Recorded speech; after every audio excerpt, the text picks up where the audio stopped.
The city was asleep, wrapped in a blanket of silence. But for me, sleep was a distant luxury. It was 3:17 a.m., the kind of hour where the world feels thin and your thoughts are too loud. My phone buzzed on the nightstand, a single vibration that cut through the quiet. I squinted at the screen, the light stinging my eyes. A new message. My heart did a slow, heavy lurch when I saw the sender's name, Dad. That was impossible. My dad passed away 3 years ago. I remember the funeral, the casket, the suffocating scent of lilies. This had to be a cruel prank, or maybe a glitch. With a trembling thumb, I opened the message. The words glowed in the dark, cold and final. If you're reading this, I'm already gone. My breath hitched. A wave of ice-cold dread washed over me. This was his number, his name, saved in my phone for years. My mind raced, trying to find a logical explanation. Maybe someone found his old phone? But who would send a message like this, at this hour? I immediately tried to call back.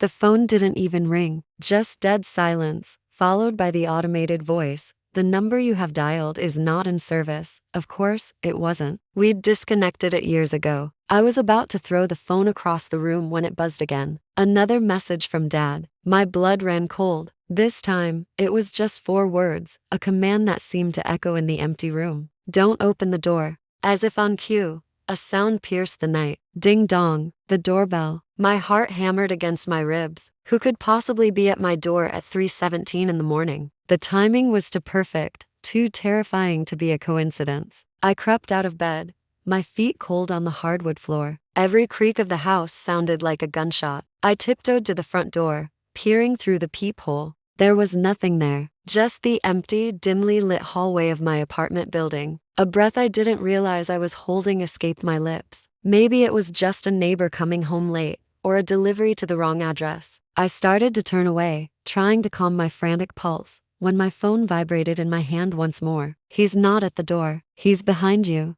I froze, every muscle in my body locking up. The air grew heavy, thick with a sudden, chilling presence. I could feel it, a cold spot in the room, the unnerving sensation of being watched. Slowly, ever so slowly, I turned around. The living room was dark, but a sliver of moonlight cut through the window, illuminating a figure standing by the bookshelf. It was a tall, gaunt silhouette, shrouded in shadows. It looked disturbingly like my father, but distorted, elongated, like a memory stretched to its breaking point. I couldn't see a face, just a dark void where it should have been. It didn't move. It just stood there, observing me. My phone buzzed again, the vibration feeling like an electric shock. I didn't want to look, but I couldn't stop myself. I tried to warn you, son. He followed me from the other side. Now he's found you. The figure took a step forward, a soundless gliding motion that defied physics. I stumbled backward, my hand fumbling for the doorknob. The text message had said not to open it, but what other choice did I have? Stay in here with that thing?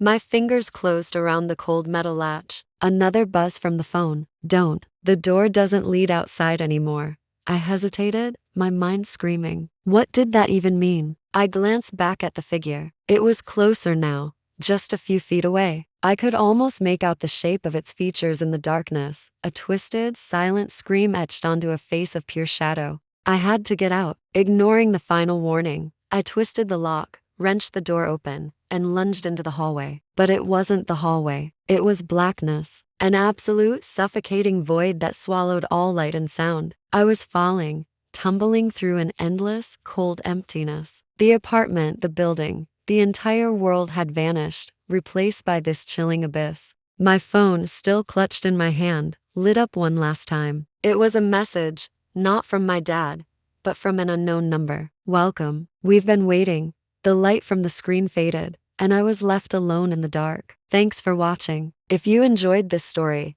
don't forget to like and subscribe for more chills. See you next time.